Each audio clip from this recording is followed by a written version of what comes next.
think this film was something I felt passionate about, if I'm honest, because it's such a Welsh story and we get such few opportunities to tell a Welsh story, and especially in the cinema. I just wanted to grasp it and I felt, listen, I never knew Richard Burton. I've got no sort of special access to his life, but I feel I do know the place from which he came. I do know the world that created him. I feel very close to the Valleys. I went to school in the Valleys. I speak Welsh. He started life as a Welsh speaker. So I felt that this was a story that I wanted to curate. I'm thrilled about this movie. I think it is wonderful. I think this is a part of Dad's life that people do not know about. They know very little about, and it's what made him. It's taken quite a long time, this one. I think I had the idea, I was looking back at my documents, it has been 10 years really since I had the idea. I phoned Tom, I said, do you want to write this thing together? I think we could write it well together. I'd read Tom's book, Outlands. And then I met Ed Telfany and Hay on Wye, which was exactly 10 years ago. So it has taken a while, as a lot of films do, this one particularly long. That said, I really feel that this is the right time to make this film. The stars have aligned. We've got Richard Burton's centenary coming next year, but particularly having Toby Jones and having Harry Lawty playing Richard. It now feels like no one else could ever have played those roles. So it was worth waiting for Harry to go from being a 10-year-old probably, or no, a 15-year-old to now here, because he is inhabiting the role of Richard in the most incredible way, you know, from the young Richard to the more fully formed Richard. Thank you so much for coming. And I just want to say, he would. You made me cry. No. I mean, he would love it. I mean, he would just be like, that's it. You know, so I'm just saying that means the world. Thank you so much. Absolutely. At some point in the process, you claim some ownership over the character, and he becomes your Richard, if you like. But then you meet Kate and you meet the family, and suddenly I'm struck with this thing of like, Richard doesn't belong to me at all. Like, he belongs to you, and there's no doubt in that, you know.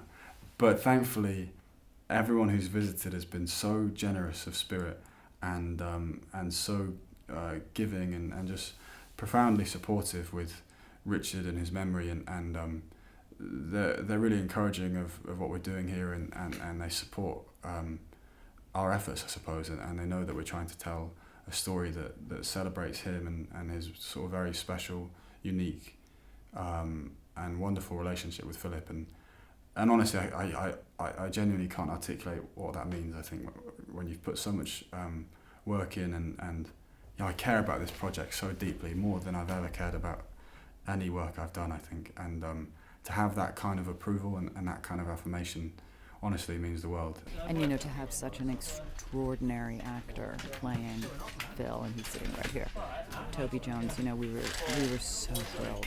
The family was so thrilled. And honestly, the minute I started to hear who was in the film, I just said it's in great hands. One of the great pleasures of this job has been acquainting myself with Wales, which I wasn't totally unfamiliar with, but I know, if you like, holiday Wales in Pembrokeshire, or I know the Beacons a bit, and I've walked there a bit, but visiting these urban centres, particularly Port Talbot, which I'd never been to, I just passed through it, and you can feel the presence or the absence of industry and the scale that was, and I found it really useful. But it's just sort of also a fringe benefit of my job, is you get to visit these very beautiful places, and they're struggling along. They're struggling along, but they're still teeming with life. This film is about a couple of things, but the thing that I find really interesting about this film is a sort of historical conundrum or contradiction, if you like. Because this film talks about a world where to be Welsh, Welsh-speaking Welsh, meant that you were an outsider, and that to join the club of acting and the arts, you had to abandon who you were and learn to be somebody else. And Mr Burton is the person who teaches Richard, if you like, in one way, knocks the Welsh out of him to become Richard Burton. And yet, the paradox of it is that if you ask anybody who Richard Burton is, they'll tell you he's a Welsh actor. So the alchemy of Richard Burton is this sort of contradiction between trying to erase who he was, but not completely succeeding in erasing who he was, and becoming something other, which is half of who he was and half of somebody else. 20 years ago, when I first went to London, I had to really dampen, my Welsh accent. I had to pull it back.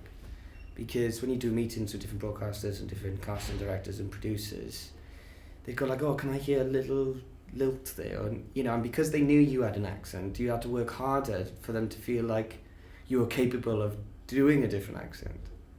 So there was even myself, I had to have a different persona when I first started acting in London. I had to take away this, an iron boy from Lewisham, and I bet, how you doing? Like, when I go back home and I have a pint with my dad, that's how we sound like, But when I went to London, I had to bring that back slightly, and I had to place it in a place where it's not losing who you are, it's just that that's the game and that's the world that you're in. So you have to translate that, and change it, and that's exactly what Burton had to do, But the wonderful thing about Burton was because he has such an incredible voice, he knew how to tap into that and then bring out that beautiful melody that the Welsh have. I am going to be biased because I think it's wonderful, and I don't think we explore it enough.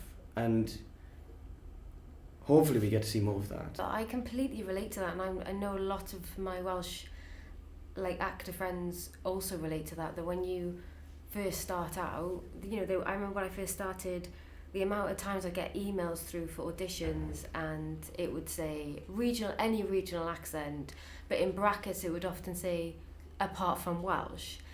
And I don't know whether there's just this connection with the Welsh, well, originally there was this connection with the Welsh accent that, it was always comedic, or that they felt that people couldn't play intelligent actors if they sounded Welsh and working class. But I definitely think that has changed. But it's also, I'd say for me, the more I've done, the more established I've become, the more I've been allowed to use my own voice. What's great about making this film in this way here is that we're not away in some studio with no connection to it. We did the scenes in Pontrhydyfen. We did this, the pub scenes near, in a nearby valley, but we did the scene walking across the viaduct on that viaduct, matching a photograph that is been blown up and is in the cafe that used to be a chapel just the other side of the viaduct. And I went in there first and I saw this, and and so there's a real connection, and you look around the village of Pontrhydyfen that I could see from the viaduct and could feel that sense of belonging. I mean, my valley is 2 valleys over the Swansea Valley, and I grew up in Morriston, and my family from Clydach. I went to school in Ystafer.